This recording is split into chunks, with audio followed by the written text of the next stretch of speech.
Hey guys, welcome back to the Unlockable podcast. My name's Christian. I'm joined as always by the Game Girl Advanced SP herself. That's me, in the flesh. You guys, if you are on Spotify or YouTube, you may have noticed that this is a video podcast now. Let's freaking go. Woo! We are this is a face reveal for Hannah. I'm on camera all the time, but Hannah, unless you guys have been on my YouTube from like 2020, you don't know who the heck this girl is. This is the Game Girl Advance SP, the legendary one. Oh, thank you. My gosh, what an intro. Yeah, this is like my second time on camera, so kind of nervous, but we'll see how it goes. This is a 5-year in the making podcast here. We're finally going video because I'm hoping it boosts our views a little bit. We've been doing this for a long time, and we could really use some boost in the analytics department. If you guys want to tell your freaking friends about the show, that would mean a lot to me. I appreciate the support that we've had over the years, though. You guys are awesome. Yeah, I agree. Tell your grandparents. They're like surprisingly supportive. They don't know what they're listening to, but gosh, do they love it. If we can, I don't know, I might start making more shorts and reels with like our faces on them. I think that might help. You know, I've made a few, maybe 2 or 3 shorts in the past for some of our podcasts, but I think that not having a face to the voice is kind of a big deal for modern day promotion of your content. So it is what it is. It was time. Oh, go ahead. I said it was time. I don't personally listen to very many. My podcasts that I listen to are all audio, but I think the way of the world is definitely shifting to video podcasts. But whatever, here we are. Thanks for having us on your phone screen, laptop screen, whatever it may be. Today we're going to talk about 5 games from the Nintendo Switch Online service that were exclusive to Japan, and specifically today we're talking about Super Nintendo, Super Famicom games. I think when we were making our list of games that were region locked previously, there were maybe a couple of European titles on NSO that we were considering. But for the 5 we're covering today, we are just going with Japanese ones. It just worked out that way. Yeah, that was kind of a coincidence, actually. So I'll just run through real quick the list of Super Nintendo games that as of August 2025, these have never been released in America until, well, I guess they could have been on like Wii U eShop, but these never released on Super Nintendo in America back in the day. We've got Amazing Hebereke, Big Run, Cosmo Gang The Puzzle, Kirby's Star Stacker, which we did get in the Game Boy release here in America, Kunio-kun no Dodgeball, Magical Drop 2, Mario's Super Picross, Panel de Pon, Poppin' Twin Bee, Psycho Dream, Smash Tennis, Super Puyo Puyo 2, Sute Hakun, and Wrecking Crew 98. Yeah. Excellent job.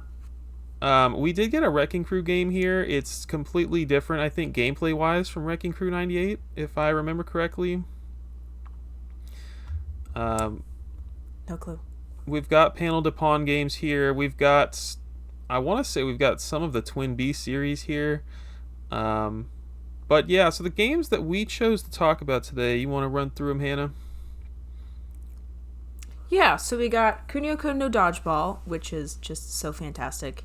Then we also did Mario Super Picross, which is also fantastic, spoiler alert. Amazing Hebereke, which is whatever it is. Cosmo Gang The Puzzle, awful, horrible name. Hate that name for the game.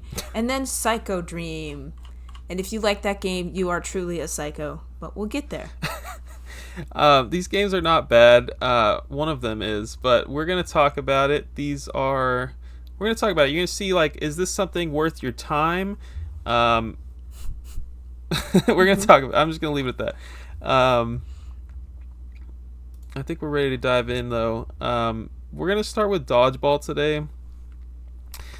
I'm just going to cover a few quick facts here, and you can fill in any blanks I left, Hannah. But this game released on the Super Famicom in Japan in 1993. It was developed by Technos Japan, and it turns out that this game, the full name is Kunio-kun no Dodgeball Daio Zen'in Shūgō.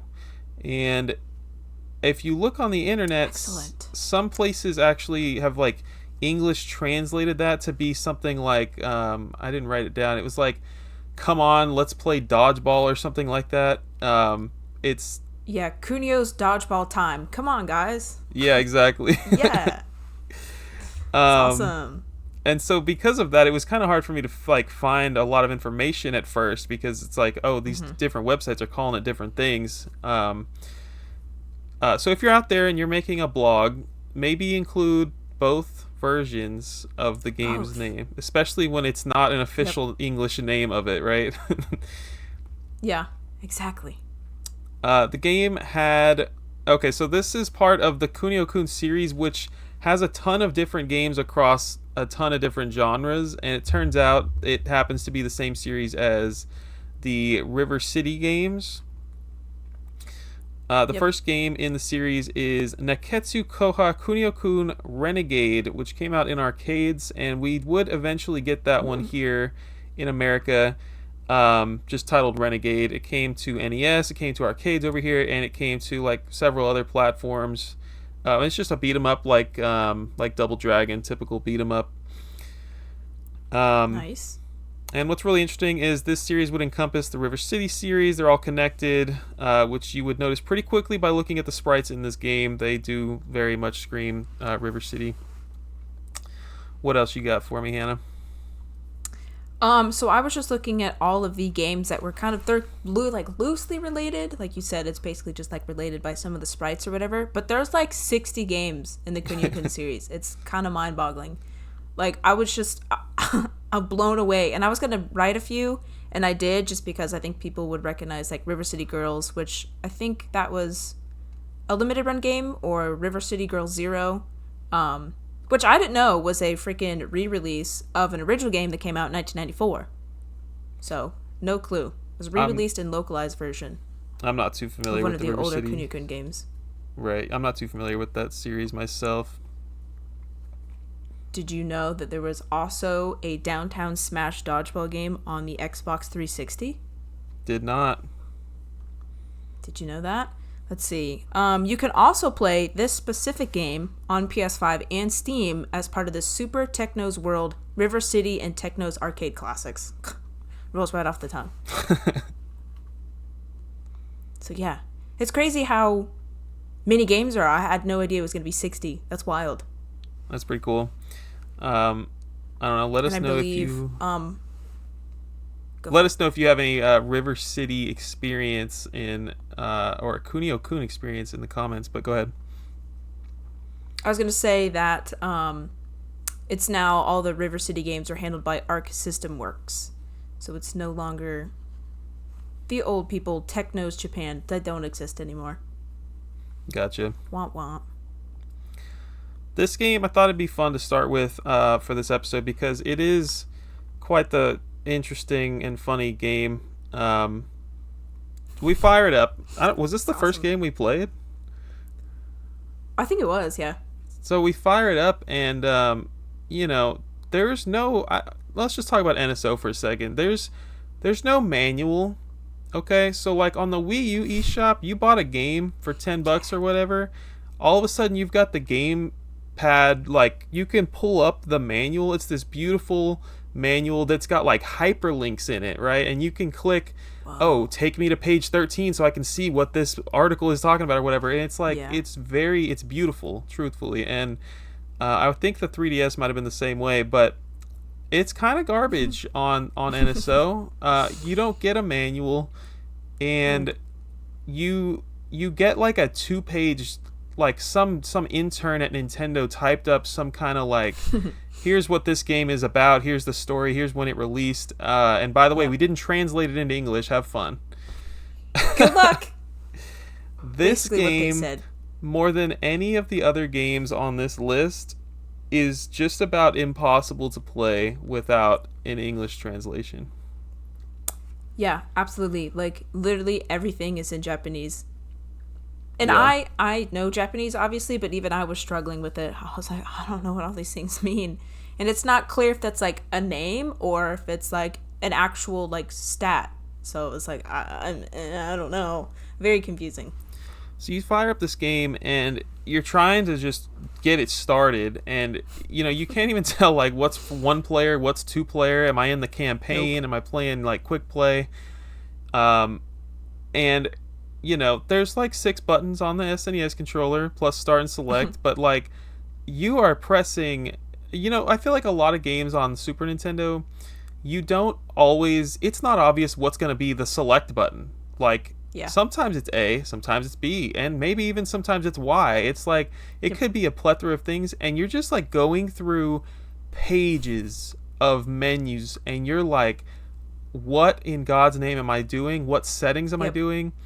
Like, even if you were to No fire clue. up like Madden on any console ever, you could just push the A button about 15 times and all of a sudden you're in a game, like with the default settings. This was not like Yeah. that. You know what I mean?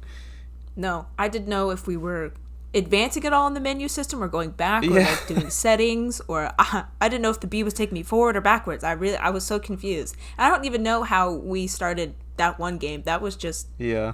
luck. Absolute luck. Did we end up playing 2 player, or was it just one of us playing? So the first time, and I don't know how, because there's like a court kind of like at the bottom where it has 1, 2, 3, 4, whatever, and you can like put yourself into it and be like, oh, we totally got this. We're both in the court, we got it. And then we clicked around a bunch of Oh times in a yeah. bunch of menus, but we ended up being on opposite teams the first time, Oh yeah. which was a delight because I kicked your butt. But then another time, I thought we were doing it again, and it was just me playing. Yeah, so like you fumble through all these settings, and then you don't even end up on the same team as the person you're trying to play with. And then yes, she kicked my butt because she figured out the controls faster than me. That's right. There's only one button. That's just one, and There's it does a everything. ton of buttons on this game, and like jumping is Y plus B, Yeah. as if Yeah. you were just gonna figure that out. And then also when you're on the court, like it randomly will change to another player. So you're not like just like one player. You're all of the players on that team, and you don't really get a choice at which one it decides to shoot you to. It's very confusing. Or you might. We just couldn't get that far. But Yeah, true. essentially, essentially, it is dodgeball. And in these menu settings, what you're doing is selecting all the different people that are going to be on your roster. You're picking which place on the court or field or whatever they're going to be in. So Yeah. I'm no dodgeball expert. Apparently, you've got people on your side, and then you've also got people on the enemy team's side, like on the outskirts of the field. I didn't know that, but that was cool. And Nope. you can totally set all of those people up, and you know they all have different stats, and so you're like literally choosing a team. Man, if any game needed a quick play, it was this game. And if any game needed an English patch, it was this game. It is crazy.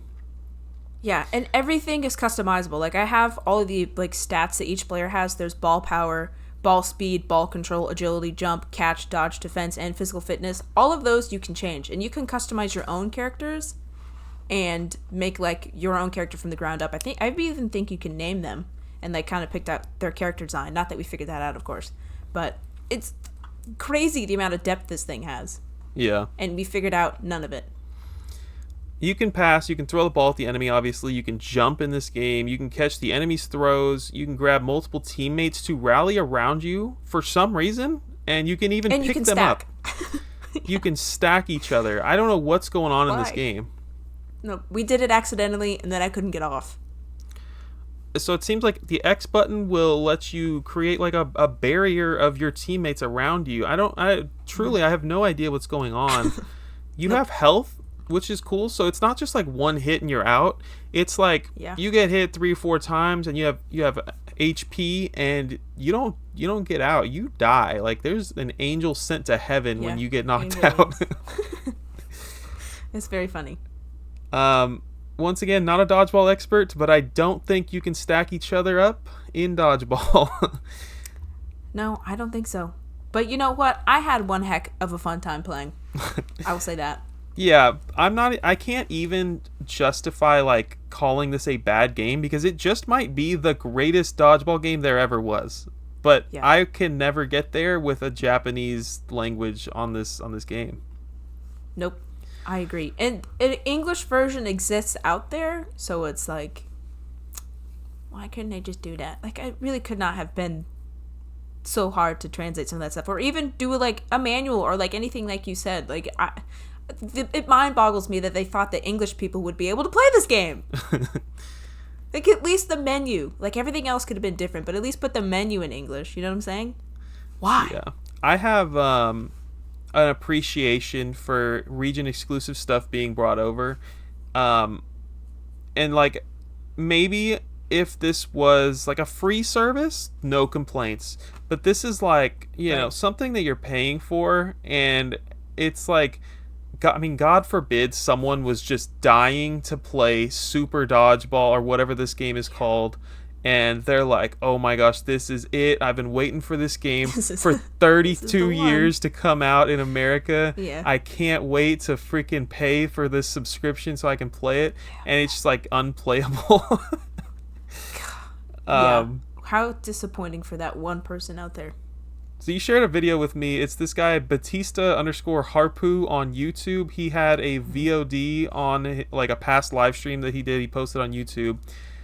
He was playing the game in an English patch, and I kid you not, he spent 33 minutes going through the menus. I literally watched. I didn't watch the whole thing. I skimmed through it. He went 33 minutes trying to stumble through the menus for this game. Yeah. It's a lot. And he said something that I thought was hilarious. He summed it up perfectly. If you understood how to play this game, this might just be the most sophisticated dodgeball game. Right? That's crazy. And this is for children back in the day. Yeah. You know? Some smart kids. Visuals are good. You know, you can save the game in the middle of a tournament. I wrote that down. That's kind of nice. I didn't know that. After spending a half hour in the menus, you're gonna need to be able to save the game. That's right. You can pick a different country to play against, and it gives you a different setting for your dodgeball field, and they're all like super detailed. I think they're really nice. Like in India, for some reason, you're playing, the court is underwater, not completely, but like your waist and below is in the water. Like, it's kind of weird. So there's different stuff going on. It's a very pretty game, and the music was fine. I think that's all I have to say about it. It is mind-blowing that this got uploaded to NSO. Yeah. And would I play it again and kick your butt? Yes, I would. Thank you. But I would need at least to know the combination to start a game. I don't need to pick my characters. I don't need to pick the stats or anything. Just let me play, and then we're good. It's a video game. You know, I was looking at the series Kunio-kun a little bit. This is not their first dodgeball game. They had one on the Famicom as well, and you know, I have a Super Dodgeball on the Game Boy Advance. That might be part of the same series, actually. And that one did release in America, so I don't know. I'm definitely not going to recommend it unless you speak Japanese. Like, it does look like a fun game. I'm not going to lie. I think the story would be fun to like play through, especially co-op if that's an option. But man, it was pretty brutal. Yeah, definitely. But I still had fun. Just saying. You want to take us into our second game? Yes, it's one that you turned me on to, but we played it anyway. Mario Super Picross. And boy, oh boy, do I love puzzle games, and damn did this one deliver. I've heard of the game, but it was one of those things where I was just like, it's just one of those, stupid little Mario games, like Mario Paint or something. I was like, nah, I'm not going to be interested. Oh boy, was I wrong. It's fantastic.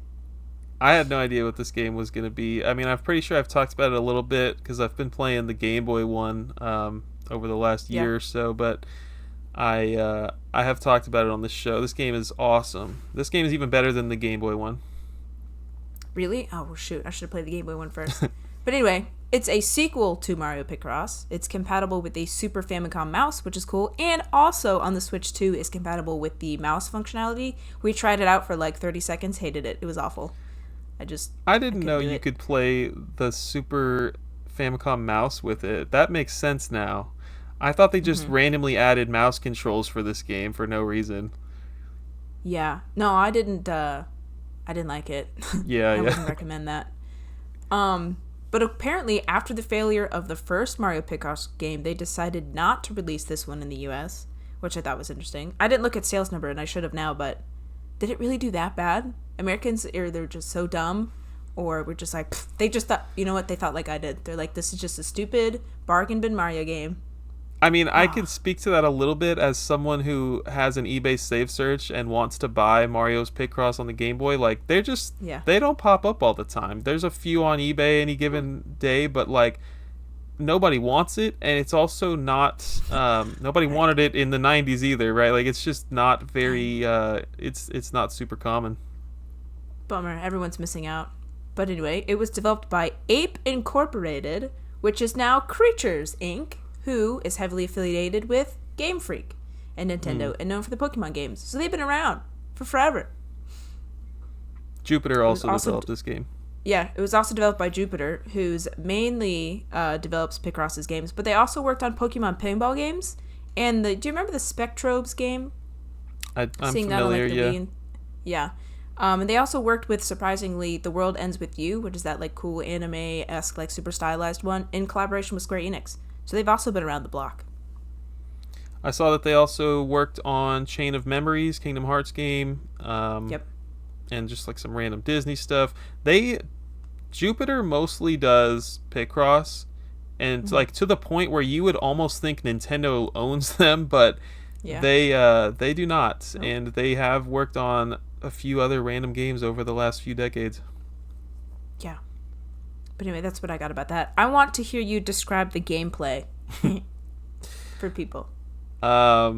This game came out in 95, if you didn't mention it. It's a sequel to Mario's Picross on the Game Boy, which we did get here, like you said. Yep. Anything else to mention before I go into that? Yeah, this is, if you probably haven't, if you're like, I don't know, 25, 30 years old, you've probably never done like a nonogram logic puzzle. But essentially, you got a grid of empty spaces, and outside of the rows and columns, you have numbers. And I'm not going to go deep into the gameplay trying to describe it because it's going to bore y'all to death. I promise you this game is amazing. The number outside of each row or column will tell you how many blocks you're going to chisel in the grid, which, you know, if you're doing this on pen and paper, would just be filling it in with like a black square. And, you know, the ultimate goal, once you've done everything correctly, is to create a beautiful image, like basically a pixelated image of something. Could be anything, whatever the puzzle designer designed is what you're gonna fill out based on these numbers that you're given. It's just it's just a brain logic game. You know, it is literally just something you could find in a newspaper. Like, it is a collection of 200 or so puzzles, and that's all it is. And you have 30 minutes to complete the grid. And you know, the first few levels are gonna take you 2 minutes to like 10 minutes, and you start getting later and later in the game, and it's like, holy crap, I need 45 minutes. Like, how am I gonna finish this in time? Yeah. You start out with 5x5 grids, but you know, once you learn how to play, you're up to 15x15 grids. And that's the biggest I've seen. I've heard that they do get bigger because there are still Picross games coming out, and they still will do, they will do like interesting different grid sizes other than 15x15 in the newer games. But I'm pretty sure this one just gets up to 15x15. Gosh, anything over 15 I think would be tough. I think I've only done a couple 15x15s, and they're a lot. Anything bigger than that, and you're going to be looking at like an hour or something. Like, That's crazy. It really sounds nerdy the way we're talking about it, but it is like super delightful. It's just like it's like what I described it as, like a Sudoku versus and like Minesweeper kind of like together, like that kind of concept. So if you like those kind of like mind teasy games, then you're gonna like this. If you like Sudoku, this is for you for sure. I like Sudoku, and this was my bedtime. So the Mario's Picross on Game Boy was my bedtime game for a few months, and then it started ramping up, and it was like, oh, I can't sit here for 30 minutes now to finish this. Like, this is actually going to have to be like a full-time game where, you know, I'm actually not doing anything else. I'm not distracted by TV. Like, it gets it gets a lot of your brain for sure. It gets intense, and then you have to like shut it off to go to sleep. No, I couldn't do it. Yeah. Crazy. So, in addition to Mario's regular Picross in this game, you have Wario has his own Picross levels in this game, and we just checked it out before recording, and it's the same gameplay, but the game. Well, you can describe it since you did the research. So there's in the Mario one, there is a timer, and the more wrong moves you do, the more time it chisels off the timer. And it tells you your mistake. So like if you hit a wrong little grid thing, it'll be like, oh, -4. And so you know that you made a mistake, and then you have to correct it. But then in Wario's gameplay, it does not have a timer. Instead of counting down, the timer counts up. So it's gonna, start from 0 and then go to 6, 7, 8, 9 minutes, whatever it takes you. And it doesn't tell you if you made a mistake or give you any hints. So like you can be down to the last thing and you've marked everything out and it's not going away. And you're like, oh no, I messed up somewhere. So it adds a level of difficulty that I enjoy. I only played a couple rounds, but it really sucks when you get down to the end of it and you think you did it and you didn't.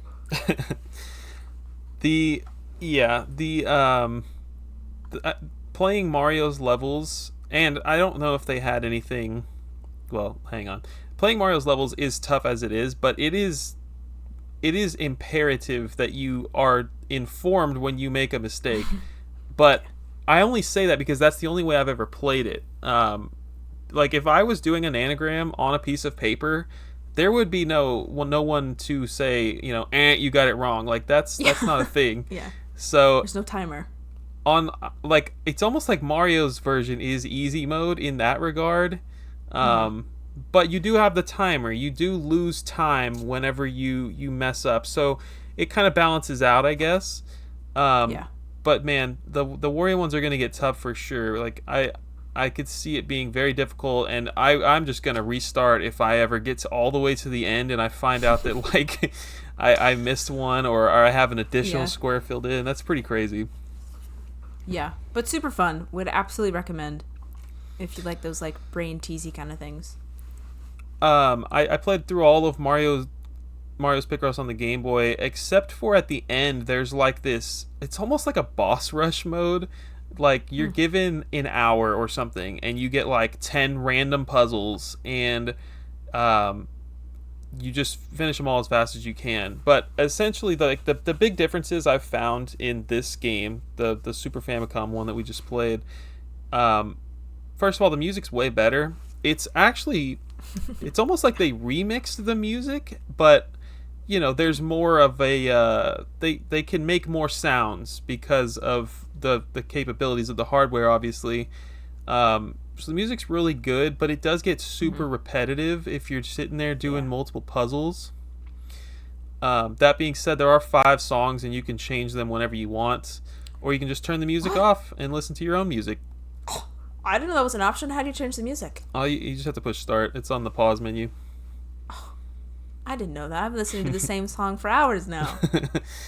The Wario mode is a new addition for sure, and then the images, once you're done with them, are in color, which is just like cool to see, and then they're also animated. It's like a GIF image. Like it plays a little animation, which is very cool. It's very cool. And then you get to, I like one of the things about it, you kind of get to guess what it is before you see the whole thing. So I guess it kind of helps you a little bit, but yeah, there was one of them was a mailbox. Then we got an umbrella, we got a dolphin. I I can't remember some of the other ones, but they're very neat. They're very cute. Now, here's an issue that you might be thinking about now that Hannah's mentioning dolphins and umbrellas. What does this have to do with Mario? There are... I can only speak to the Game Boy one so far, but there were like 10 out of the 200 puzzles that were like loosely Mario themed. Like, I might get like a star that just happened to have some eyes on it, and they're like, oh, that's the star from Mario. Oh, it's like there's a mushroom with some eyes on it. It's like, I don't know if I've seen a single Mario themed puzzle in Mario Super Picross yet. Yeah. Though I haven't gotten super far in the game yet, but like, man, I would love nothing more than to just see a Goomba, a Koopa, like Mario's face. Like, I don't know why that's not a given. That seems obvious. Yeah, but then here's the other thing, though, and I thought of that too, is what if it's like too obvious? Like, I think the benefit of having random objects is so that you can't guess what it is exactly. Like, you can surmise what it is, but if you give me Mario Sprite, I'm probably going to know Mario Sprite, you know what I'm saying? That's fair. So then I don't have to do the math calculations. It's probably why it was so sparingly in the other one. And also, all of that stuff is like super symmetric. Like star, easy peasy. Once I get one side, I got the other side. A Goomba, super easy. You know what? Those are actually very good arguments. I had not thought of that. Thank you. So, what else we have here? Yeah, they added the mouse support on Switch too. I didn't actually try it myself, but it's not like you have a cursor and now you can go click on the grid wherever you want. It's more like you have free range to move faster. It's like you're still controlling it like a joystick, but faster and way less control, and I don't think anyone would enjoy it. Well, especially if there's a button where you can hold one button and just drag down the analog stick, and it's super easy, or the D-pad, or like whatever, which one you want to use, but you drag it completely down and it is super fast. And I feel like if I tried to do that on the mouse, it would go all over the place, and then my time would be 0 in no time. So yeah, that's why I didn't like it. Yeah. But if you're a controlled calm person, then maybe you would like it. I don't know. So I have been excited to buy all the eShop Picross games. You know, whenever I finish another Picross game, I'll be ready to buy another one. But this series has there's not exaggerating, 13 or 15 Picross games on the Switch alone. And 2 of them are actually super cool. There's a Sega one and a Namco one. And they actually do use Sega and Namco characters in those games and different sprites and stuff. Nice. And I'm assuming the music is from those franchises, those IPs as well. So that would be awesome. That's good stuff. So I'm excited to check that out. You know, Sega's got, both of those companies have a lot of IPs from 30, 40 years of making games now. And I forgot that Mario's Super Picross was even on NSO. So when I found that out, I started playing that one before we even started doing this episode, actually. But I'm a Picross super fan now. You know, I'm excited. I love this series. I too love this series. I think it would get. I don't think I could play for multiple hours at a time. I like just being able to play 1, 2, or 3 puzzles. It's not one of those things where I could just sit there and play it all day. You know what I'm saying? But I love it. It's something I crave. Honestly, it would be perfect for being on an airplane. Mm-hmm. It's the perfect game for being on an airplane. Yeah, absolutely. But I love it. Absolutely. We'll be buying more when I finish all of how many are levels in this one. All right. I think that we've hyped up Mario's Picross. Let's talk about Amazing Hebereke.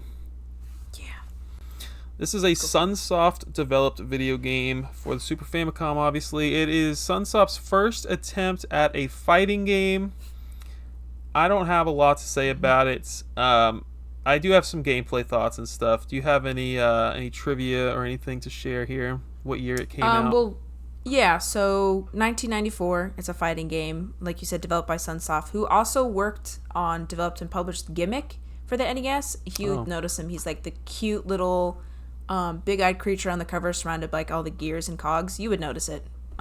You'd recognize it once you look at Let's see. You said it was the first attempt at their fighting game, but they would also go on to make Galaxy Fight Universal Warriors and Waku Waku 7, if you're familiar with those.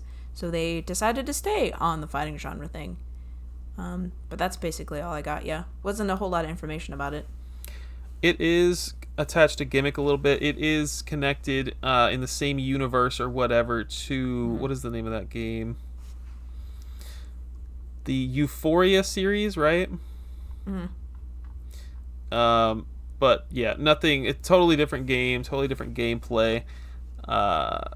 But yeah, it is a top-down. So the other fighting games you mentioned are like your typical Street Fighter 1v1s where it's got a health bar and big giant sprites on the screen. This is nothing like that. This is like a top-down battle game for you and up to 3 friends. It's also got a single-player campaign. It supported the multi-tap, so up to 3 friends is a pretty cool feature. It's unfortunately not supported, as far as I can tell, on the NSO, because just the way that app is set up is like maximum 2 controllers can be connected.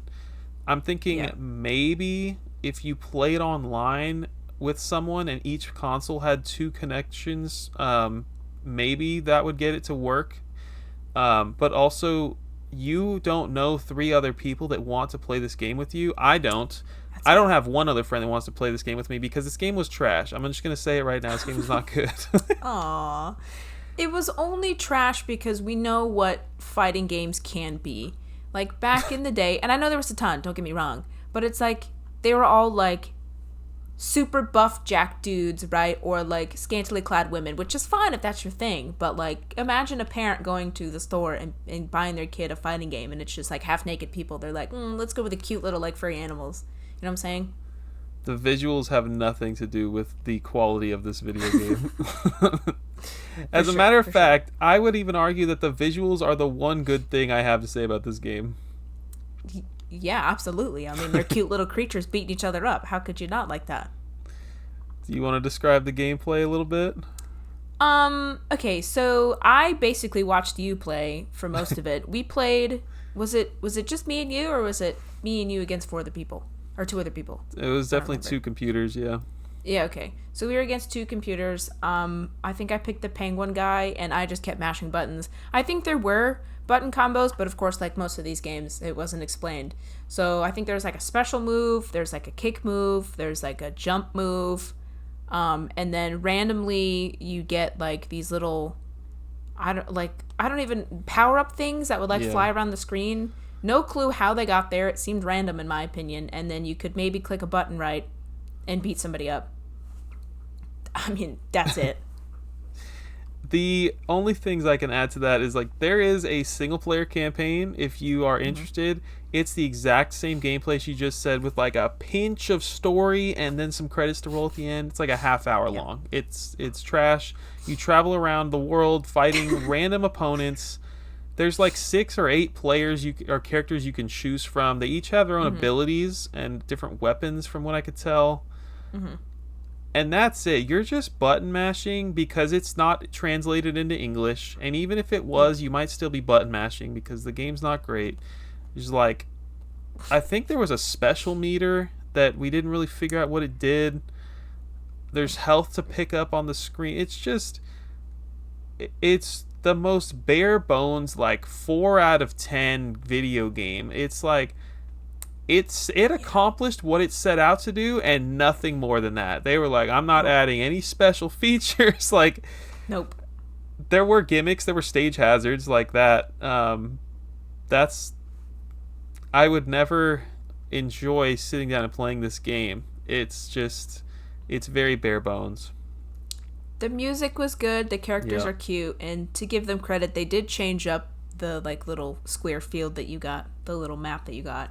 Every so often, but did it really do anything? No. The story mode is like fight these 3 enemies, beat them 3 times. Yeah. For why? I don't know. Because 3 sounded good. Yeah, best praise I can give this game is definitely in the visuals department. The music was good. I thought the characters were just adorable. The whole setting just very goofy. It looked good, sounded good. That's all I got. And it didn't play bad. It was just there was hardly any gameplay. Let's put it that way. Yeah, like it's not like a 1 or 2 out of 10. It's not like the controls were bad. It's just mediocre. Yep. Would definitely not play again. Yeah, that's it. That's the end of the sentence. Would not play again. What's our next game? We got Cosmo Gang The Puzzle. Like I said, a horrible name. What does that mean? Anyway, this series started, and this is kind of fascinating though. That's why I wrote it down. But it started as a light gun shooting game in the arcade. It's a machine basically where you have to shoot at a target as the target's kind of moving forward towards you to stop it from getting a little energy box that's right in front of you. So it kind of adds a level of difficulty there. That all the 5 things are on like a track and they're coming towards you. So that's pretty cool. Has nothing to do with this game though. So that was the first game in the series? Yeah, it's technically an arcade game. That's pretty cool. Then a year later, another arcade game was released, which is basically a ripoff of Galaga. So it's like another weird spin-off thing. It's called Cosmo the Game The Video. So awesome, even better name. It was also ported to the Super Famicom in Japan. We didn't get that one. Then there was like a handheld version of it, and then there was like a Nerf gun kind of like bring it home kind of game. The same thing where the things are on the track and you have to shoot them with like a little ping pong ball to get them to stop, which was cool. And then also, like I said, I want to do an episode on puzzle games, and this one might be cool enough to do it, but we'll see. Gameplay of it also finds its way into the Point Blank series and Point Blank 2, if you know what those are. It's like that's pretty cool. Those are Namco titles. Makes sense. Yeah. So you have to like unlock them or like play it on extreme mode or like something. So it's not like evident from the beginning how to get there, but you'll unlock it eventually. Also, this one blew my mind. Cosmo Gang The Puzzle, which is a spin-off of the shooter, by the way. We'll talk about gameplay in a second, but it did make its way over to the US as Pack Attack. Did you know that? It's the same game. I did find that out in the research, yeah. But it's not the same exact game. It's the same gameplay. No.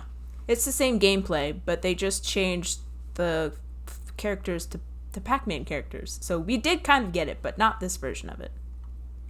Yeah, so essentially it's Pack Attack, and it did come out here on the Super Nintendo.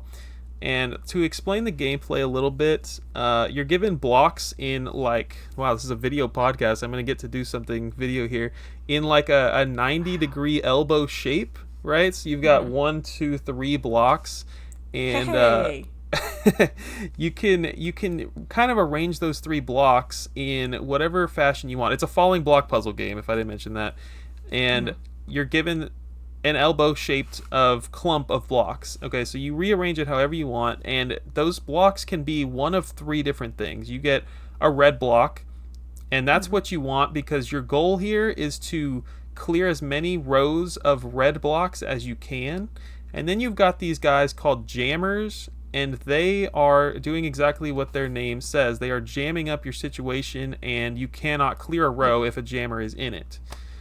And then the third thing you can get is a blue orb, which will drop down, and it's got an arrow on it, and it will consume any of the jammers in its path. So if the arrow is pointed left, it's going to travel to the left and down and left until it gets to a dead end, and it'll consume any jammer along the way. And that's kind of its gimmick, right? Because everyone was making falling block games, and you had to stand out a little bit, and so this was their way of saying this is how we're going to stand out or whatever. And I don't hate it. It's okay. You know, I think it does just fine because, once again, it has a story mode, and it's got its own little, like, the way it changes it up in story mode is like instead of just having you face off against some random opponent and do that 50 times to beat the game, it's got puzzles, I guess you could say. Like there are permanent blocks on the screen that you have to avoid and do your best to still clear the stage with everything you've got. And what else? Like you can see already how this would translate into a Pac-Man game very good because Pac-Man eats ghosts, and instead of the blue orb, you've got Pac-Man himself going down and eating the ghost. It's perfect. Yeah, it's excellent. Just a weird spin on Tetris or Puyo Puyo. got all that. There's a story mode. And this was the end of the Cosmo Gang IP, a whopping like 3 games technically in total. Pretty cool about the Nerf thing you mentioned though. I didn't know that. Yeah, it was tons of stuff. And then I can't remember what they're called, but they're like the little, like, I think Sega made them back in the day. They're like the little handheld ones that like you play on the toilet. They're like, oh yeah, marketed as that. That I also got one like that. I don't remember what those are called. What are they called? Like an LCD game? Yeah, just like that. That's cool. I also got one of those. So, yeah, and I think I don't know. I don't think it's as good as Tetris or Puyo Puyo by a long shot. I even think Magical Drop is better than like all of those ones. But I watched you play and you were really good. I was not good. I couldn't. The ball and the arrow thing just got super confusing, and then I couldn't. And then it got faster, and then it was just very confusing, which like all puzzle games do, but like it is not for me. As someone who loves Tetris, it was just different enough for me not to like it. I think that it also had like a star meter, so you fill up your gauge and you'll get a star to drop down, which I never did in the short time I played it, but I was looking at it online, and you'll get a star power up and it'll just like clear 7 rows or something. It clears a handful of rows. Nice. And then when we were playing it, you were dropping your jammers on my jammers and my blocks, or your blocks on my blocks. I think that was what was happening. Yeah, it's got some combat involved whenever you do well, I think. Similar to like, what's that game we like, Panel de Pon? Yeah. Pokemon Puzzle League? Yeah. It's awesome. But yeah, I think it's, if you want a different puzzle game and you're tired of Tetris, for sure, play it. I mean, you're not going to need to know any directions. You'll figure it out. Yeah, this one wasn't translated, was it? I don't think so, but I also don't remember reading any words at all. Yeah, so we didn't talk about Picross either, but Picross didn't have a translation. Hannah knew how to play because I kind of told her, I kind of gave her instructions. That is one game where you might want to fire up the Game Boy Picross at least for a couple of levels to figure out how to play. There are just a few menus that you have to actually kind of understand what's going on. But for the most part, like no need to read anything in Picross once you get the hang of it. Yeah, I was about to say, had I opened Picross and be like, okay, let's play, I would not have been able to play. There is a how to play section, like that's the first little button, but I didn't even click on it, but I assume it's all in Japanese. Yeah, I think so. Good luck with that one. And yeah, Cosmo Gang The Puzzle, I don't think has any... I mean, we were able to play that one just fine without English translation. Hebereke also, I think we kind of struggled on the menus a little bit. You actually came in clutch with your Japanese knowledge on that one, but Hebereke... Oh yeah, I did translate that one. Yeah. Yeah. Well, don't play it anyway, so don't bother. Don't play Hebereke. You'll be fine. Do play Picross. Maybe play Dodgeball. Maybe play Cosmo Gang. Yeah. This next one, don't play it at all. Stupid. Hate this one. Yeah, so our next one is going to be Psycho Dream on the Super Famicom. I would love for you to talk about the story because you looked it up. I did look it up, and it is not mentioned at all in the gameplay. So, I'll set the scene for you, because I think the story is super cool, and I'm so sad we didn't get anything about it. So, in the early 1980s, right, rumors about a new entertainment medium called D-Movie began to make the rounds. This kind of media would allow people to immerse themselves in a world of VR. So just imagine. Young people were starting to ditch their actual bodies for digital ones and would let their bodies like atrophy in the real world because they'd rather be in the virtual world. Because who wouldn't want to be? So the government created a squad of agents who would rescue these people called sinkers because they would sink into virtual reality. And the people to perform these rescues were known as debuggers. So, fun, right? So when you start the game, a 17-year-old, she is 17, I knew she was a child, girl sinks into the story on the D-Movie, and she's only expected to live for another 24 hours, so there's like a time crunch there, and so we're the debuggers, and we have to go save her. But literally none of that is explained at all. To be fair, it is in Japanese, and there is an opening sequence and cutscene that we just couldn't read. of 2 sentences. And honestly, it went by so fast. Even if it was English, I wouldn't have been able to read it. Bam, bam. Okay, here we are. There's probably a lot of story in the manual, but once again, we don't have access. Thanks, Nintendo. Thanks, Nintendo. You want to talk about when it came out and everything?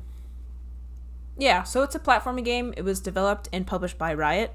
Riot was a gaming division of Telenet Japan, which has since gone defunct. Released in December of 1992 in Japan. And actually, a North American localization was planned by the Telenet subsidiary Renovation Products, but was later canceled. Wonder why. Did not come out on NSO until 2021. And actually, it's planned to release on other modern consoles the third quarter of this year. Why? I wonder if they're... That's so interesting. I wonder if they're going to translate it for other platforms. Maybe. We'll get to finally know what those 2 sentences say. But, like, part of a collection or just, like, for $1 on the... on Steam? I don't understand. Interesting. But, yeah, it's a thing. But that's all I got about it. We just played this last night, actually, and we... it's fresh. We were not sure if we were just going to watch each other play, take turns. We decided to play through the game each and, to quickly talk about the Switch 2's game chat. I think we probably kind of roasted the game share thing at the bottom of the screen. Basically, if you're playing online with friends, you can see what they're playing in the bottom of your screen if you want. And when Nintendo did their little presentation for announcing the Switch 2 and showing that feature off, it was like, why would I ever want to see my friend's gameplay at 4 frames a second? And that's like not an exaggeration. It is actually that slow, and it's actually kind of great. I mean, I don't need to see every frame of what my friends are doing to get like an understanding of where they're at in the game. Yeah. And I agree. I've used it a lot, like probably every other weekend. My friends are just like, hey, let's get on chat, and I'll be playing DK Bonanza, and they'll be seeing where I'm at, and they'll just be like, oh yeah, I remember that boss, that was cool. Whatever stupid conversation comes up from it, it's actually like a cool feature. And that being said, we played through this game simultaneously last night. I could see where Hannah was at the whole time, and vice versa, and it's just a fun little thing. And then you can actually expand their screen, your friend's screen, to see more than 4 frames a second. But yeah, that's how we played that last night. There's 2 characters to play as. You got Rio and Maria. I played as Maria. She's a whip user. Bad choice. That was the right choice. You made the wrong choice playing as Rio, the sword wielder. Me. So it's a single player game. We couldn't have played together anyway, but the game is split up into 6 stages, and it's got like 3 or 4 chapters per stage, which is actually the levels are incredibly short. It's basically maybe like 3 or 4 minutes per little section, and so each level's maybe 10 minutes long, and each one has a final boss at the end of it. Most of them were actually pretty easy in my experience, and the whole game maybe took me like 40 minutes. It's very short, except for the final boss, which we'll talk about in a minute. But it is you called it a platformer. It's not like Mario or Mega Man. It's like Castlevania, in the sense that it's like an action platformer or whatever. Like, you're moving left to right and killing enemies, and there's not platforms to like jump on to like. It's not a game where the difficulty comes from platforming, but the difficulty comes from surviving, killing enemies, trying not to get hit too many times. One of those games. Yep, and the focus of the game obviously is to kill the enemies as fast as you can on screen, because there is a time. And we never ran out of time, though. I think we were close with some of the boss fights, but I don't think we were even close to where it was like, oh my god, getting to the end. Most games I've played are like, the timer is just like so unnecessary that it's even there, and this was one of those. Yeah. Well, I think, and they tried to put it in the story, I guess. Oh my god, she only has 24 hours to live, so obviously that's why we're on a time limit. We got to get there as fast as we can. But like, it was never a problem. I like that they incorporated some story, even if it was just like retconned in there or something. But Yeah. I um, thought that was cool too. Riot developed this game, and they also developed Valis, at least Valis 3 and 4. I'm not sure about the others. Mm. Um, Valis 4, Super Valis 4 is also on NSO, and it's the same gameplay style, is why I bring that up. Um, I don't know. I've never played Valis. Have you? No, I've seen it. Some of the artwork for it is like super, super pretty. I've always been interested, Yeah. but alas, it is not a region exclusive, so we went with Psycho Dream. Yeah. Oh, so glad we did. I can talk about the gameplay if you want. Yeah, go for it. I'll chime in. You basically have, Castlevania has some verticality, I feel like, where you will travel up some stairs. You're going to move to a different screen at the top of the screen. This game is like just strictly left to right, and it's not very interesting. You are pretty much always moving left to right, and Yeah. that's it. You get some weird enemies, and you get some upgrades. I'd say that's the most interesting part of this game. You have 2 upgrade paths, I guess you could say, in the sense that every time you start a level and you start killing enemies, you'll start getting either yellow or blue gems. And they're actually the same gem. They change colors on a frequency. So if you want a yellow one, you pick up a yellow one. Or if you want blue, it's going to change in like 3 seconds and you can pick it up. It'll be blue. But Yep. the yellow is your short range weapon upgrade. And then the blue will be now you have a gun or something. Like, what was your blue upgrade? It was just a gun. Okay. So I had a laser gun, and, you can keep upgrading it with more blue gems. Or if you want the short one, Maria has a whip, and you can keep upgrading the whip until, like, you're swinging it all around yourself instead of just in front of you, which is cool. I did like the upgrades in the game for sure. You get like 5 or 6 of those on the same color, and then now you have access to the red gem, which unlocks your super ability. And Fantastic. that's the way to play the game if you can, because we get to level 3 and we get to the final boss, and I knock it out in, I kid you not, like 3 hits, and it was so easy, first try, done, because I had my special ability, which, by the way, is like homing missiles at everyone and everything, and it's just so overpowered. And I did not have the same experience. yeah, she did not have her special ability when she got to the final boss. And the game is very forgiving with what do you call it, checkpoints. So you can just, whatever chapter you're on, which is like the little subsection of your level, you just start back there every time. It's very easy, very forgiving in that regard. But man, Hannah did not have her special ability, and she was not able to like go back and get her special ability, and so she's fighting this freaking moth for like a half an hour. Go ahead and talk about your friend, the moth. Yeah. To be fair, this was not the final boss. This was just a boss Yeah. at the end of the first or second level. Level 3. And so I died a bunch because of course I did. And so when you die, you obviously go back to 0. You don't have your upgrades anymore. And so I died on the final boss. I mean, on this boss fight. And so it set me back to 0, which was nice because I didn't have to do the level again. I could just be right at the boss. But like, you first start out with like a long sword, so it's like super slow, right? And so you gotta like time your precision hitting, but like as you upgrade it, it like shoots lasers everywhere, and you got like 3 swords, and it's like swinging, and you're like swirling, and it's like awesome.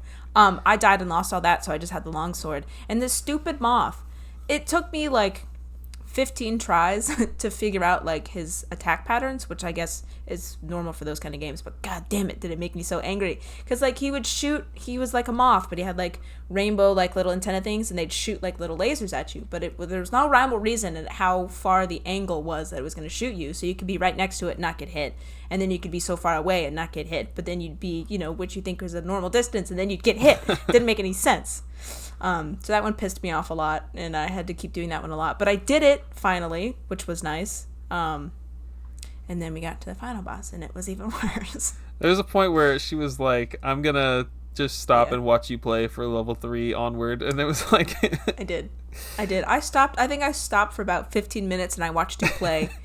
And I was like, you know what? Oh, God, we can do this. We're halfway there. We can do this. And so I did it. But it almost made me stop because platforming like Castlevania style games. That's not my jam. That's Sure. not like my favorite game. So like if I come up with just a little bit of resistance, I'm like, that's it. I'm done. I'm never picking up another one again. But I did it, and we beat it. Woohoo! Yeah, and when you die, like you start over with no upgrades or anything, and so you're just kind of like at your base level, which is it's not like you have any more or less strength, which is good, but it can add some challenge for sure. Yeah, stupid moth thing. So I don't know if like Rio is like the harder mode. Maria might be the way to go if you're just trying to play it for the first time. But if I can do it as Rio, you can do it as Rio. I believe that in my heart of hearts. If I could do something that I hate, you can too. So essentially, the only other things to mention are like there were health. You could pick up health like very sparsely in this game. You could maybe get some health once in a while. And then you do have a special attack which just attacks everyone on the screen. That was pretty much saved those for the boss fight because the levels were super easy by themselves up before the boss fights. Just I mean, I'm not even kidding, the game was like 45 minutes tops on my first playthrough except for the final boss. And let's talk about the final level and the final boss. The final level was a little unfair. There was like stupid. I want to say that I want to clarify here that the game itself was actually really pretty to look at, and it was like you were in some kind of psychotic dream. There was some weird stuff going on, and very cool animations to like change things up, or strangely a lot of bugs in the game, a lot of insects. But there was some cool enemies, some cool backgrounds. There was something weird going on in the 6th level where you're like traveling through a cavern, and then very unfair in the sense that like you just like a boulder drops on your skull that you couldn't have dodged if you wanted to. It was kind of annoying. Completely out of nowhere. And there was like, it wasn't just one boulder, it was like boulder, boulder, boulder, boulder, boulder, boulder, out of nowhere. It was a weird level. Like I feel like I've seen this in a lot of platformers, but you will like get to the final level of something. Even Mario 1 does this, but like you get to like the final level or final world, and all of a sudden there's like this weird puzzle this riddle you have to solve, where it's like if you go through this path you will progress, but nowhere in the manual, nowhere in the game are we going to tell you that, so you just have to figure it out. There was something weird like that going on in this game at the final level too. Very easy to solve, but it was weird. And then it wasn't like just left, like you said, it was mostly left to right in this game, but this one wasn't left to right. This one you had to go up and left, and right. And so I missed it, the stupid little platform that's above this exit door, and you're like, now what am I starting over? I've already been here. I'm so confused. Stupid. So aside from rocks and boulders, it had like some alien like we kept calling them intestines. There's like some red branch like features. Yeah. And it's cool. It looked cool. It looked like something out of an alien movie or something, and it was creepy and gross, and you had to blow them up with bombs and stuff, and pretty cool looking level. Not my favorite level in the game. No, because it was so repetitive. It was like squiggly line after squiggly line after squiggly line after very squiggly repetitive, line. yeah. Oh, another enemy, and then squiggly line, squiggly line, squiggly line. It took forever. Now I'm gonna say this was the game we were most excited to play. It looked really cool, and the box art is like just like bubbles underwater, and it just says Psycho Dream. I think it's in pink font. It just looks really freaking cool. Yeah. The art why is bubbles? Good. Yeah, I don't know why bubbles. Not much water in the game, if any. Yeah, weird. Very good art. Sound was fine, and now I just want to talk about the final boss. Hannah, why don't you start us off? Yeah. Okay, this was after the mine cart, directly after the cart. Yeah. The boulders. Okay, so once we got past that, it was basically you go into like a little area that's got platforms on both sides, and it's like a giant mech or like a giant I don't know how to describe that, mechanical being. Like amongst all the insect bosses that we had, this one is like like a megamind, like giant. I don't know what he was, but anyway, he had two arms that would fly at you and shoot lasers at you that were completely unavoidable. Like, sorry, there was no rhyme or reason to the way his hand moved and the way the thing shot out. So you were just getting bam, bam, bam, bam, hit by bullets the whole entire time, and that was awful. And then once you get both of his arms destroyed, then his head pops off. But then in place of where his arms were like fiery tentacle things that were also shooting those same lasers. So you thought they were done, they weren't. And then his head flies around and chases you. And so That's it was it. super fun.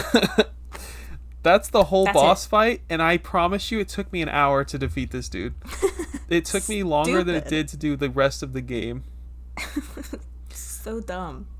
So phase 1, I guess if you want to call it that, the bullets are not shooting at you. They are 100% random. Like, it shoots 4 bullets per arm at a time, and then they're in a plus shape, and you have like a 50-50 chance of dodging them, if I'm being honest. And I didn't think it's that high. I mean, I was like, at one point I said, Hannah, I'm going to give this one more shot and I'm turning this game off for the night. Like, I was like, Yep. I was done. And, you know, once again, no power-ups or anything. You did get power-ups in that boss fight, so I thought maybe I could get my way up to my special ability, but it was not possible. No, because it would drop the gem and it would be right where the arm was swinging. So in order to get the gem, which you couldn't dodge, you had to jump and get hit by it. So it was like stupidly unfair for absolutely no gosh darn reason. Like, I understand the point of like having a hard enemy, but like they have normal attack patterns and you can just like map them out. You couldn't do that with this one. It was absolutely completely random. And I beat it before you only because I cheated and created a suspension point. I took the run right to the best, and I just kept building up that one. So, like, if I had majority of my life after beating the first arm, I would save it, right? And then I go beat the second arm. And if I was, like, almost dead beating the second arm, I would just restart it at the first arm that I beat. And so I cheated, but I don't think I would have beat it otherwise because that was brutal. I don't know how you did it. The arms were actually the hardest part for me, and then finally getting to the head was when I finally beat it. It was actually super easy, and he wasn't hurting me at all. It's always like that. I feel like in games, it's like you rack your brain and you try so hard and you fail miserably, and then like the time you finally beat it is like, oh, that was freaking easy. Stupid. Oh god, I'm just dumb. Get good, loser. So that, I'm gonna say, left a really sour taste in my mouth for this game. But even being objective and ignoring that rough boss fight, which, like, I'm fine with a hard final boss fight. I'm not fine with an insanely unfair final boss fight. But, like, if we ignore that hour of the game, I don't think it was anything other than just, like, an average action platformer. The boss fights weren't anything to write home about. The levels themselves were not super exciting. I don't have a lot of, like, great things to talk about for this game, other than it looked really cool and the setting was cool. Yeah, like it opens on this like beautiful cityscape as it shows you like all the names, the creators, and you're like, oh my god, this is gonna be awesome. And while it looks pretty, and the character sprites were pretty cool. I don't know if I was like a pirate, like a 21st century pirate or something, or like I don't know what I was, but I looked cool. Your character looked cool. She was like an angelic warrior. Yeah. She also looked cool. But would I pick this up again? Hell no. Am I surprised I beat it? Hell yeah, to be honest. So play it if you like, platformers like this, but it's not a super enjoyable time by any means. No, I mean, it's like if you could play this or Castlevania, like, just go play Castlevania. Or try out Valis and let us know how Valis is, because I maybe want to try that. That's a good idea. Yeah. Good stuff. Yeah, there were some trippy sections for sure. It felt like I was in a dream. I think that's all I have for this game. Yeah. I'm good. Never to talk about this ever again. if I was just playing alone, I don't know if I would have sat there and beat that boss. I probably would have, because I'd like to. If I was already at the final boss, I'm the type of person that would just finish the game. Nope, I would have quit at the Moth had I not been playing with you, and honestly, I think I would have quit the first time I died. If I wasn't playing with somebody else. Yeah. Let's be for real.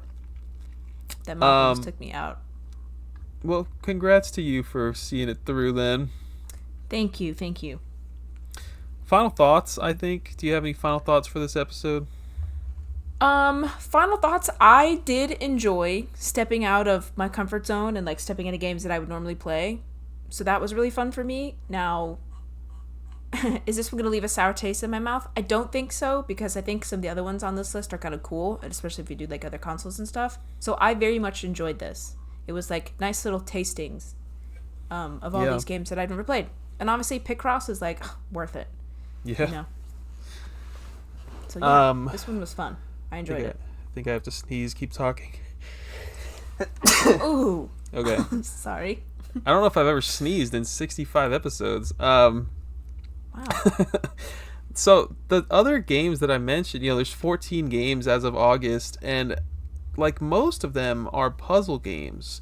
There's like 3 sports games. We covered Dodgeball. Most of them aren't interesting to do another. I mean, we could do one more episode and probably keep it interesting, but like there's stuff like Panel de Pawn where it's like, what are we going to talk about? We have gotten plenty of panel we've gotten plenty of Panel de Pawn games here. We've gotten Twin B here. We've gotten Kirby Star Stacker. It's just not going to be. I think we can do this for other consoles, like you said. Yeah. Psycho Dream really was like the highlight, I thought, for this whole 14 games. I was really excited for this game. We thought. Yeah. I was gonna say something else, but yeah, I think Wrecking Crew 98 looks like a fun game as well. That one would be fun. Yeah, and we don't have to do like console specifically. We could just do from NSO an assortment if we don't find ones that are on one console. But these ones were good. I liked these little samplings. It was nice. You know what? If anybody wants a Pokemon Puzzle League episode, we'll talk about it for 90 minutes, maybe even 2 hours. Dude. Just one We'll comment is all I need to hear. Agreed. Just one. Just the one. And we'll talk about all of them. I just need an episode dedicated to Pokemon Puzzle League. I don't even need all the Panel de Pawn. We could do it. For sure. I think for final thoughts, I think what I really want to say here is that NSO needs English patches kind of bad for some of these games, and it sucks. Yeah. It sucks that emulation with patches is still somehow like the better option, even though you're paying Nintendo as service to play their games. I don't like that. I don't like that either. That's icky. That sucks. At the very least, English translated manuals or just like an English guide to say, hey, like whenever you're going through this dodgeball menu, here's what the accept and cancel buttons are, and like here's how you do anything in this game. Like that would be all I need, really.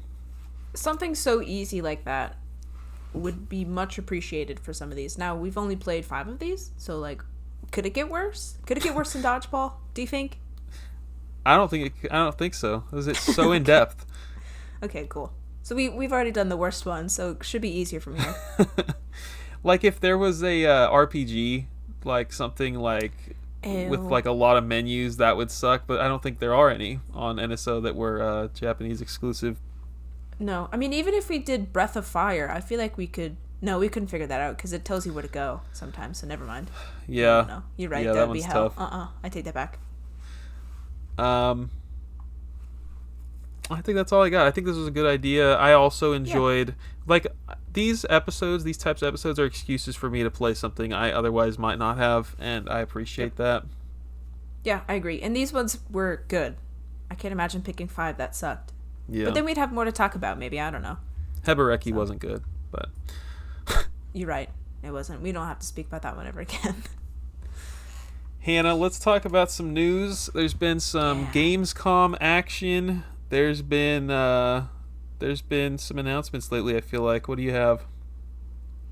I have quite a few things. Nothing about Gamescom, though. I kind of forgot about that one. But I have some rumors I thought would be nice to talk about. Heavily rumored that Starfield is coming to Switch too. How do you feel about that one? Did you ever play that one? Starfield. Oh, no, I never did play that one. I downloaded it. I thought I was gonna play it. Never tried it. Dang. All right. Well, we also have Metroid Prime 4 has been rated by the ESRB, so release date is imminent. I don't think they've given a exact release date, have they? I don't think so. I also didn't see that announcement. It's pretty sweet. We got a indie direct or an indie world presentations, and I can't tell you one thing that came out of it because we didn't watch it. But that's cool for indie people. Silk Song though, which I think was a shocker to everyone. Release date September 4th. So like people have been waiting for this one, a sequel to Hollow Knight for like 5 years or something like that. Could be more than that. Yeah, I think it's more than that. That game is 8 days away all of a sudden. It's pretty crazy. Yep. It's right around the corner. And then one thing I'm super excited for, Kirby Air Riders, shocker, got its own 45-minute direct. Tell us Sick. about it. So it's gonna have all of the racing fun that you like. It's very much kind of like Mario Kart World-esque. It's not like open world or anything like that. But they kind of were to begin with. If you've ever played the original Kirby Air Riders, like you could go wherever you wanted. It's gonna have City Trial again. That looks absolutely fantastic. That's the mode that I made you play. Yeah. I didn't watch everything in the direct because I like to have things kind of be a surprise when it comes out. But I was just so nervous that they weren't going to include City Trial. But it is in it, and it looks great. There's also more characters that you can play as besides Kirby. So the original one, you could pick Kirby or like his 6 variations. So there's white Kirby, there was yellow Kirby, there was blue Kirby, green Kirby, I think. So this one you can choose different characters. There's like Waddle Dee. I don't know if you can do like Meta Knight or any of those, or King Dedede. They might be like unlocked later on, but that's super cool. The only drawback is that it's $70. Not saying it's not worth it, but I know that's going to be very controversial, and it releases this year though, so November 20th. Super excited. Day one pickup? Oh, yeah. Of course. I bet as far as this podcast goes back, you can probably find you talking about how much you want a Kirby Air Ride sequel. I know, and it's so exciting. Now, I think a really cool thing for them to do, but I don't think they will, is release Kirby Air Ride for the GameCube NSO service. I think that would maybe drum up a lot of excitement for it. Not that people aren't excited for it, but it's a very niche title, so I think it would be cool to kind of put something else out there, especially on the GameCube. I think people would love that, and then also do online so that I could play online with people. Yeah, you and your great internet. I think I could see that happening, but they need to get after it because it's already the end of August. Yeah, I think that'd be fun. Or they could even do it after, too. I don't know. Whatever. Nintendo does what Nintendo wants to do. Speaking of GameCube NSO, though, Chibi Robo is available. That was a cool little, like, shadow drop there. It's like, hey, it's going to be available next week. That was pretty cool. I've never played that. Have you? Yeah, I actually, I got the game like a year or two ago, and I was like, I'm going to stream this. It looks like a fun game. Everybody loves it. I tried for 4 hours, dude. It's like so obscure. It's like so... I didn't know what to do. I was like, I was flipping through the manual. I was like doing everything, playing the game. Just had no idea how to progress. I was not having a good time. It's a weird game. I don't know why it's so beloved. Yeah, good question. Will I play it on NSO? Maybe. Let's see.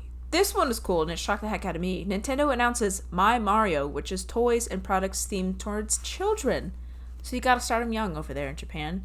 I believe it's only going to be in Japan, which makes me super sad, but includes things like baby clothes, blankets, plushies, like a tiny cute little tea set, and other cute little kid things. And it comes with, well, it doesn't come with, but in the collection is Mario and Friends like wooden block set, and it's got freaking amiibo compatibility. Why?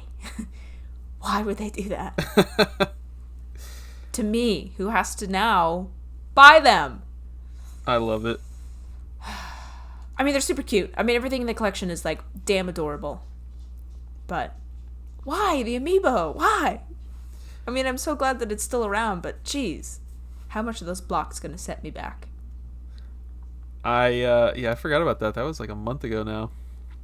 Yeah, you texted me about it, and you said, hey, I'm gonna get these, and I said, hell yeah. And are my kids gonna touch them? Hell no. For adults only. Last thing I got here is Octopath Traveler 0 was announced. It's out in December. So I guess I've never played 1 and 2, but I assume this would be like a prequel.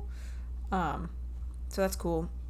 Square Enix also announced a new 2D HD game called The Adventures of Elliot, which looks exactly like all their other 2D HD games. It looks beautiful, don't get me wrong. Yeah. But it's the same thing again and again and again and again. I could not... If you showed me a screenshot of all 4 of these games, or 5 with triangle strategy, I couldn't tell you the difference. Yeah, I don't know. I'm playing, what do you call it? Octopath Traveler 1 right now with my cousin. That's a great time. I love how it looks for sure, but I know exactly what you mean. They are super similar. Oh, that's the same. It's beautiful, but it's beautiful sameness. Well, that pretty much covered any news I cared about, except for Bubsy 4D got announced, Hannah. What? They're making a Bubsy game in 2025 or 2026. It's a sequel to like some garbage platformers from the 90s. I do know Bubsy. Hold on. He's orange and he's not a tiger, but he's like a... Is he a tiger? I think he's just a cat. He's orange. But he is orange, yeah. Okay. I knew it. I knew what he looked like. But that's awesome, man. Good for the Bubsy fans. Sweet. People have been really losing their minds over the Switch game key cards, and you know, there are barely any Switch 2 exclusives right now that aren't like, I don't know, on Switch 1, aren't on... Well, yeah, let's just say like there are barely any Switch 2 games that aren't on Switch 1. They're like coming out and are like AAA titles like right now. Or even non-AAA titles. Like, there's just barely anything. If you were to go to look at GameStop for the Switch 2 games, there's just, like, not a lot for it to have been out for 2 months now. Yuka Replayly is coming out. That one is going to be a full game on cartridge. And, like, I think... I usually, I'm thinking, like, okay, people don't care. They're just going to buy the game anyway. I feel like there has been such an uproar about this game keycard stuff that, like, people might actually be having an impact on, like, how these games are published going forward, you know? Yeah, I agree. I mean, the keycard thing, well, first of all, it's very confusing. Half of it's a download. Oh, no, all of it's a download. Oh, it's just a key. Oh, no, this one's cool, but you can't put it in that one. Very confusing. So I understand why people are upset about it, because why put it in a box? Why do that if you have to download all of it anyway and you don't like? I don't know. It's just stupid.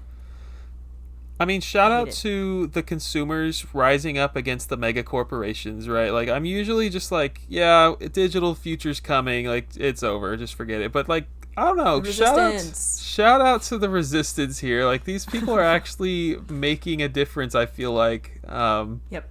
I threw in the towel too quick. I personally don't care if my games are digital on modern platforms, but I think that I think it's great that people are rising up against this, because you really don't own your stuff. You know, that is not a lie. No. You are going to lose access someday. I just don't care.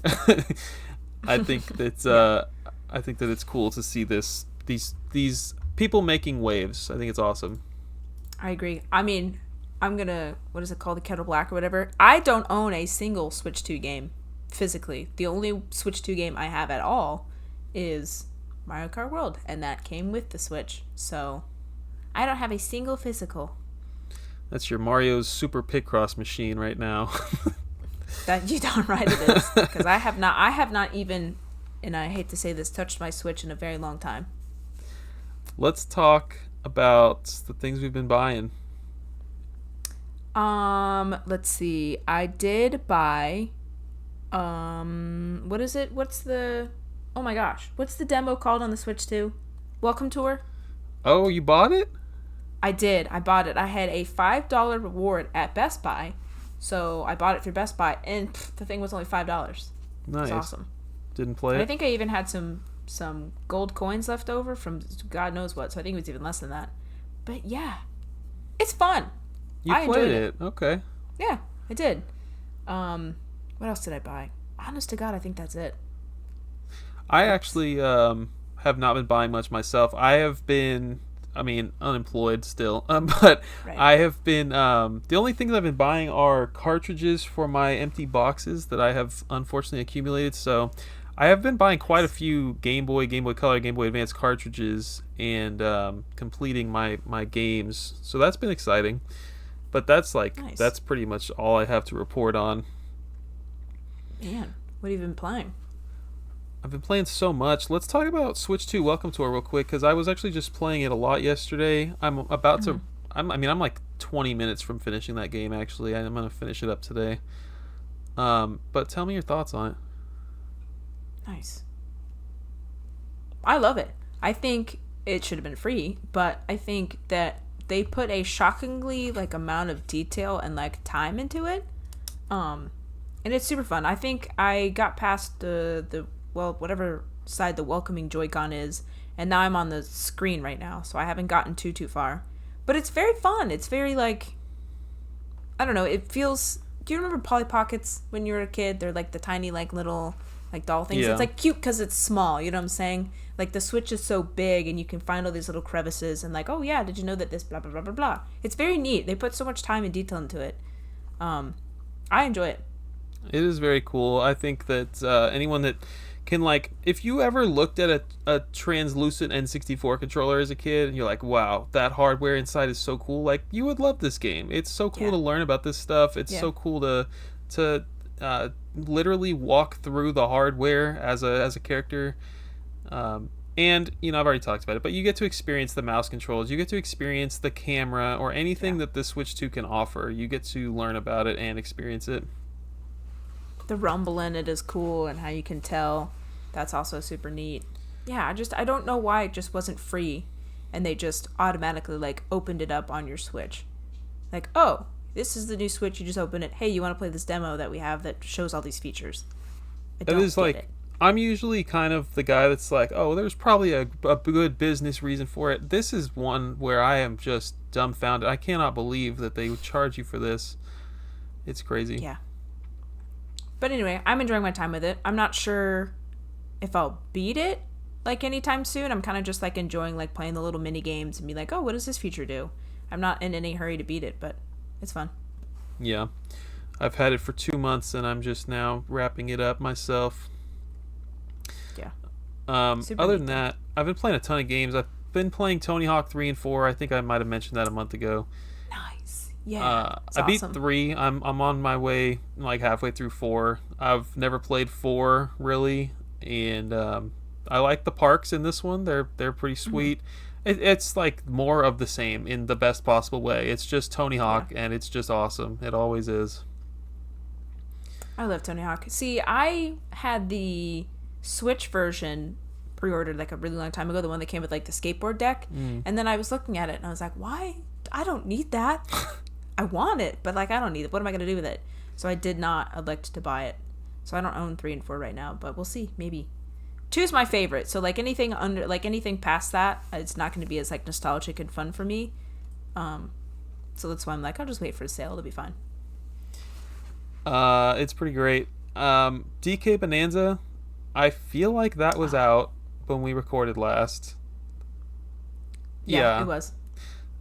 So I won't go too into detail. I am still working my way through it. I decided that I am going to 100% it, like get everything on each Wow. level as I'm Yeah. going. So Oh. I'm not trying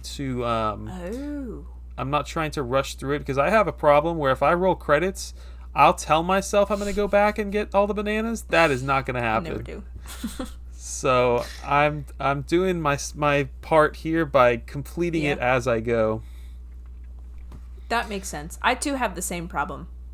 But then Interesting. it's like I sometimes I'm like I'm good. I don't need to go back. I feel like we accomplished everything. I did everything I set out to do. And I don't know what I don't know. Like I don't know what I'm going to miss, you know? Is there this super awesome side quest that I missed?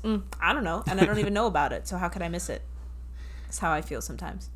I've come a long way. When we started doing this podcast, I had talked about, like, yeah, I played Breath of the Wild. I just like sprinted through that game, beat it, never played it again. And here I am with regrets because I never really fully experienced the world of Breath of the Wild. Yeah.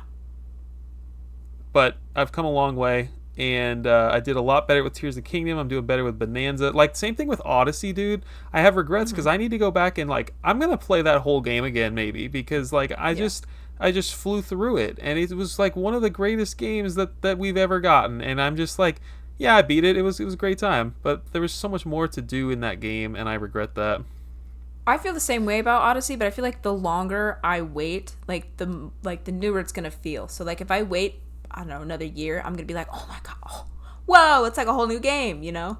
That's a good But I'm point. really missing 3D Mario. So I'll just keep waiting until maybe, okay, here's what I'll do. I'll wait until they announce the new one, and I'll be like, oh my god, I really want to play that. And I'll go play Odyssey again. And so it's like waiting up to the date of the new one. That's what I'm gonna do.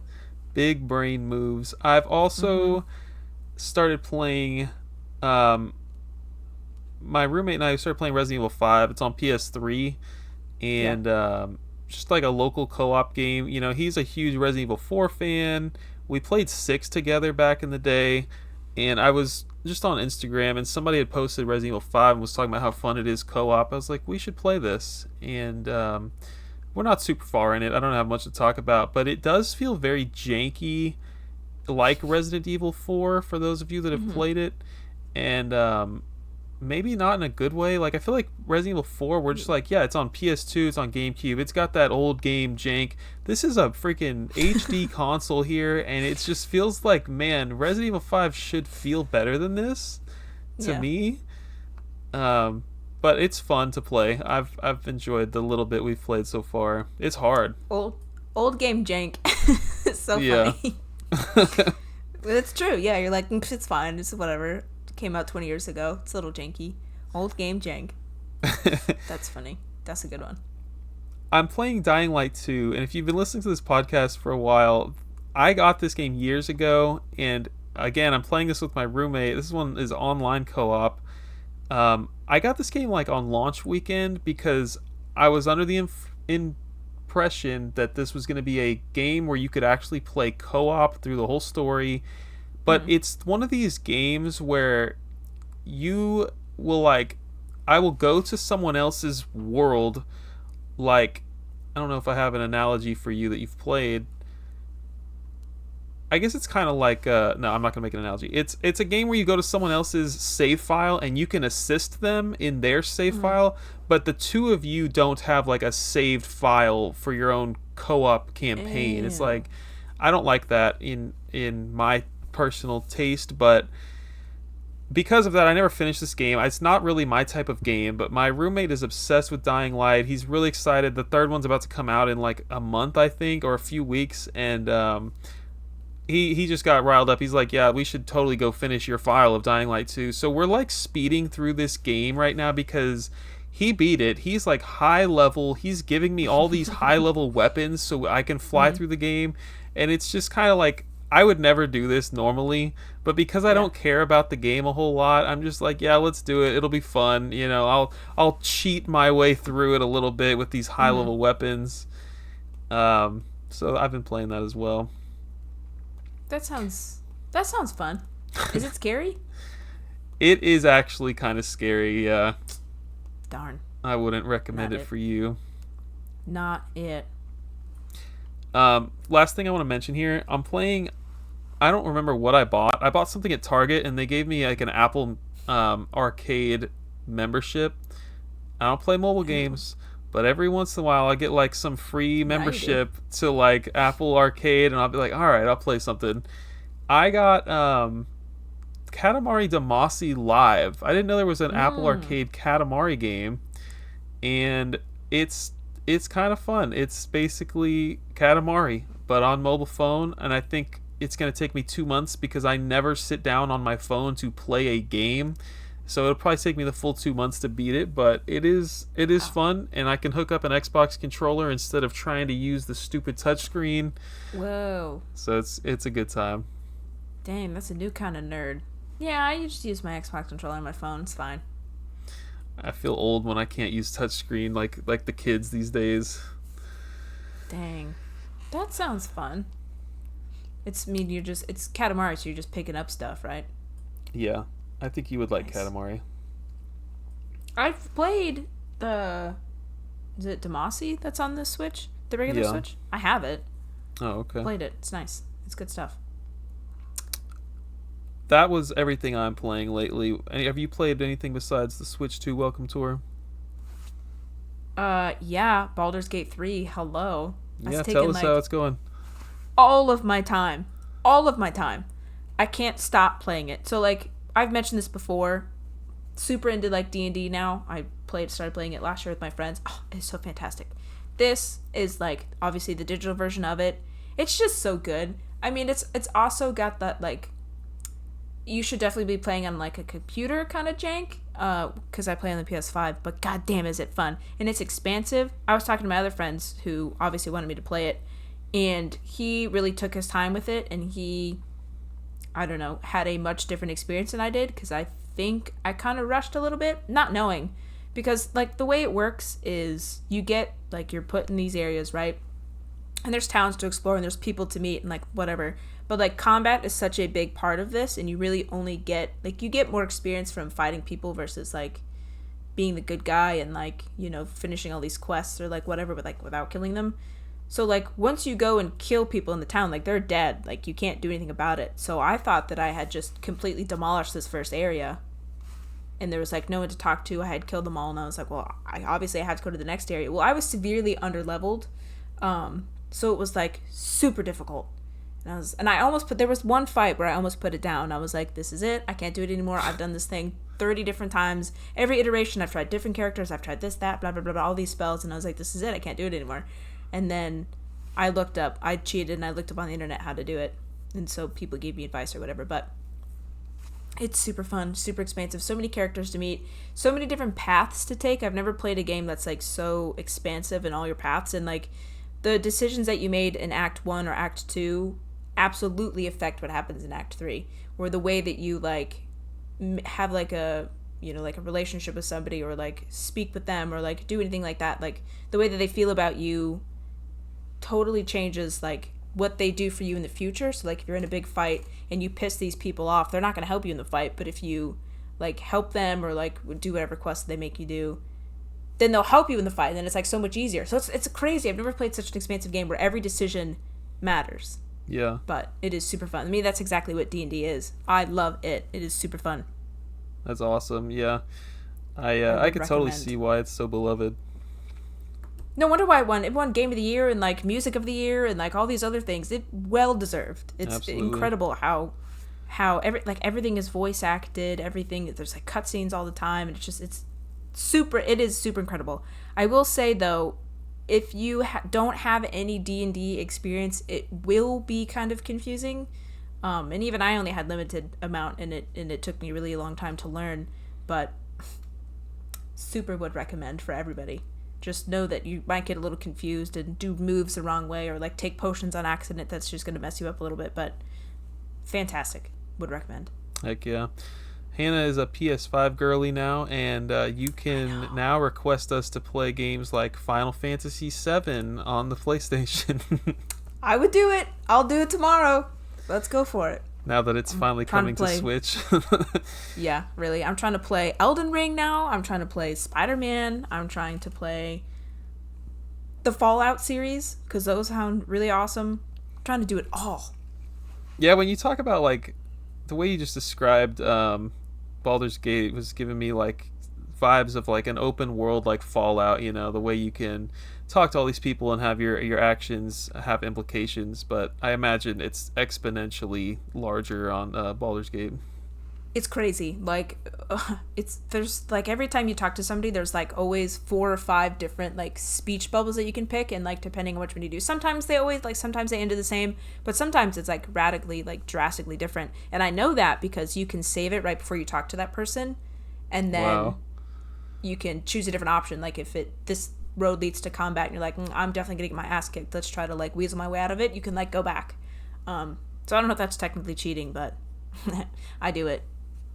I mean, but they made it a possibility for for a reason. Heck yeah. As far as I'm concerned. I'm loving it. And I'm like 60 hours in, and I'm only in Act 3. I think I'm close to the end, but I could be wrong. I don't know. Love it. I wish it was longer. I can't wait for Baldur's Gate 4. It's cross-platform, right? You can like play with PC on your PS5. I think so, yeah. I think that's true. Love it. Well, that was a short little episode for you guys. It's about an hour and a half. That's pretty good. Hour 40. I think that's the prime podcast linked right there. But I appreciate you guys watching, or if you're on Apple, then I appreciate you listening. But everybody else, thanks for 2 hours. Exactly what I was going to say. Thank you for looking at our faces. I hope that, like I said at the beginning, I hope you guys are enjoying the video podcast format. And any feedback, drop it in the comments. You can comment on Spotify if you're into that. You can drop into the Discord and send us some feedback there, or just come and chat with us in the Discord. Yeah, definitely. Definitely reach out. I've been thinking maybe we might start doing some write-in stuff, like maybe they could write into us, or we haven't asked a podcast question in a while because our topics just haven't been aligning with that lately, but definitely want to get the audience involved a little bit more when possible. Yeah, agreed. We can even do, and I just thought of this right now, like what game, if we don't have a question to ask and it's a particular good month for game release, you could be like, okay, what game are you looking forward to most this month? And we could do something like that. That's maybe. Good stuff. Yeah. The next few months, man, it's gonna be a crazy end of the year. October is stacked. Yeah, it is. All the time by the holidays, it's like the busiest season, but also like the most games come out. So it's like, it's tough. Yeah. That'll be it, though. Thank you guys so much for watching the Unlockable podcast, episode 65. We'll see you in September for another one. See ya.